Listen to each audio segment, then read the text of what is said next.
What is going on, guys? Welcome back to your fourth C++ tutorial, and in this tutorial I'm going to be going over something called variables, because variables are such a huge part of C++. I can't stress this enough. So let's go ahead and tap into our memory banks and try to remember back in like 7th grade when you first started learning about variables. And if you can't remember, let me give you a brief history lesson. Variables are basically just placeholders. That's all they are. So let's go ahead and say we had a variable named x and we set it equal to bacon. Well, then whenever we would have a sentence like Bucky loves x, we knew that x equals bacon, so this meant Bucky loves bacon. Simple enough. So let me give you guys another quick example. Say x was equal to 7. So then when we had a statement like 5 plus x, we knew that this meant 5 plus 7. Simple enough. So as you can see, a variable is basically just a placeholder. Now, let me go ahead and show you guys how to make variables in C++. In C++, in order to make variables, you go ahead and first write the type of variable you're going to be working with. Now, I'm going to be going over data types later, but for now, I want to give you guys one data type, and that's int. This stands for integer, and an integer is pretty much like a whole number like 6, 83, 540. It's a number without a decimal place. So now that you gave C++ the type of data you're going to be working with, you need to go ahead and name your variable. Go ahead and name it anything you want. I'm going to go ahead and name mine tuna. So now it has a type and a name. So now all we have to do is use the equal sign and set it equal to a value. So since this has to be equal to a whole number, let's set it equal to 6. It doesn't matter what whole number you set equal to, but I just like 6. It's easy to type. So now we have the variable tuna, and C++ knows that it's an integer and it's equal to the value of 6. So now what can we do with variables? Well, just like we can print out text on the screen, we can also print out variables just as easy. So if you went ahead and said cout and just go ahead and print it out tuna, we can go ahead and build and run this, and it would print out not the word tuna, but it would print out 6, just like that.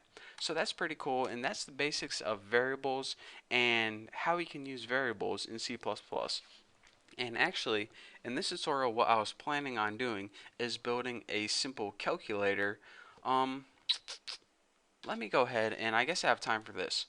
Let's go ahead and make two variables, and I'll show you guys another cool thing that you can do with C++. Let's go ahead and make int. Make a variable called a, and we'll set it equal to 4. Let's go ahead and make another variable called b, which is of course an integer because that's the only type we know right now, and we'll set this equal to 21 or something. Doesn't matter as long as they're both numbers. Now let's go ahead and make another variable called sum, and this sum is going to be equal to a plus b. So now you can see, aside from, well, let's go ahead and, yeah, that's good enough.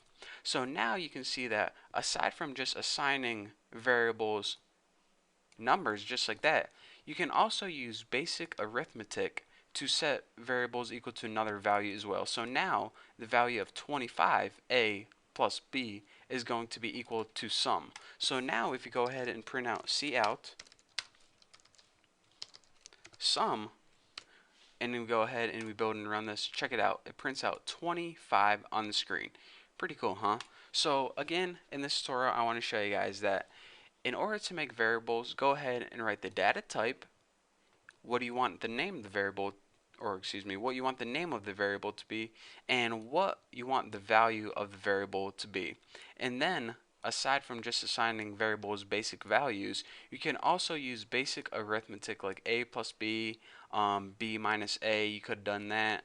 Let's see, if you had b minus a, let's go ahead and see what the value of that is. 17. So again, you can go ahead and set variables equal to basic arithmetic using other variables, and you can even do this. Sum equals 48 minus 7. Again, this isn't really the sum anymore. It's more of a what is it? Not the product, not the quotient, the difference. There we go. That's what I. There we go. I got it. So again, you understand the basics of variables. That's what I'm trying to stress. So in the next tutorial, what I'm going to be doing is I'm going to be showing you guys how to make a very basic calculator. And this is the first program we're going to be building that actually interacts with the user, and it's going to be awesome. And you needed to understand variables before I could show that to you guys, so that's why I had to go over this tutorial. But for now, thank you guys for watching. Don't forget to subscribe, and don't forget to check out my website, thenewboston.com. It's awesome. So anyways, thank you guys for watching, and I'll see you next video.